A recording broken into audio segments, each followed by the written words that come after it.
আসসালামু আলাইকুম। আজকে আমরা যাচ্ছি টাঙ্গাইলের ঐতিহ্যবাহী করটিয়া জমিদার বাড়িতে। টাঙ্গাইল শহর থেকে 10 কিলোমিটার দূরে টাঙ্গাইল সদরের করটিয়া ইউনিয়নে জমিদার ওয়াজেদ আলী খান পন্নীর এই জমিদার বাড়িটি অবস্থিত।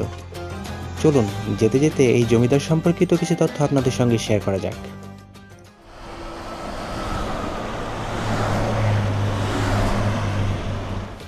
ওয়াজেদ আলী খান পন্নী ছিলেন করটিয়ার জমিদার কুলের মধ্যেই সবচেয়ে স্বনামধন্য জমিদার। প্রজারা ভালোবেসে তাকে ডাকতেন চাঁদ মিয়া নামে। এই জমিদারের পূর্বপুরুষেরা এসেছিলেন মূলত আফগানিস্তান থেকে। প্রথমে আফগানিস্তান থেকে ভারত এবং তারপর সেখান থেকে টাঙ্গাইলের আতিয়া এসে তারা বসতি স্থাপন করেন। তাদের মধ্যেই কিন্তু একজন 1608 খ্রিস্টাব্দে টাঙ্গাইলের আতিয়ার ঐতিহ্যবাহী সেই 10 টাকার নোটের মসজিদটি নির্মাণ করেছিলেন। জমিদার ওয়াজেদ আলী খান পন্নী ব্রিটিশ সরকারের কতিপয় অন্যায় ব্যবস্থার প্রতিবাদ করার কারণে 1921 সালে একবার কারাগারে আবরুদ্ধ হন। 1922 সালে তিনি সেখান থেকে মুক্তি পান এবং মুক্তি পাওয়ার পরই তিনি বেশ কিছু শিক্ষা প্রতিষ্ঠান, মসজিদ সহ ধর্মীয় প্রতিষ্ঠান নির্মাণ করেন।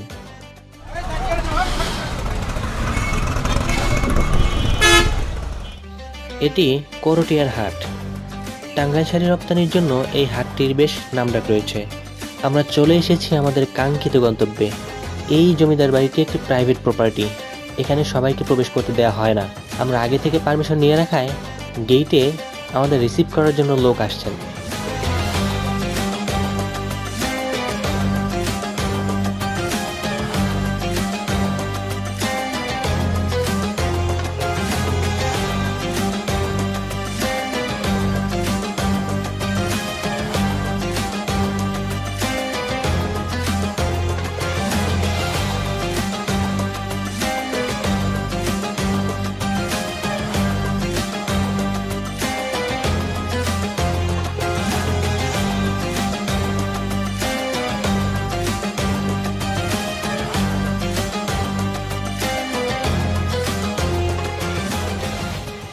জমিদার বাড়িটিতে কিছুদিন শিশু স্কুলের কার্যক্রম পরিচালিত হলেও বর্তমানে সেটি বন্ধ আছে।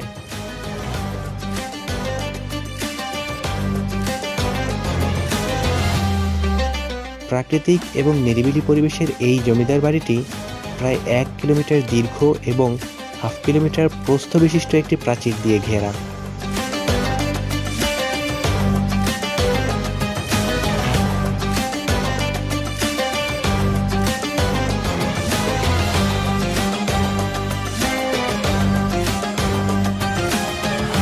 এই জমিদার বাড়িটির ভেতরে রয়েছে লোহার ঘর, রোকেয়া মহল, রানীর পুকুর ঘাট, ছোট তরফ দাউদ মহল এবং বাড়ি সংলগ্ন মোগল স্থাপত্যের আদলে গড়া একটি মসজিদ।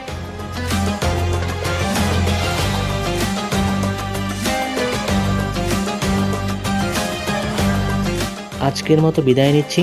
দেখা হবে নতুন কোনো ভিডিওতে, নতুন কোনো স্থানে। সে পর্যন্ত ভালো থাকুন, সুস্থ থাকুন।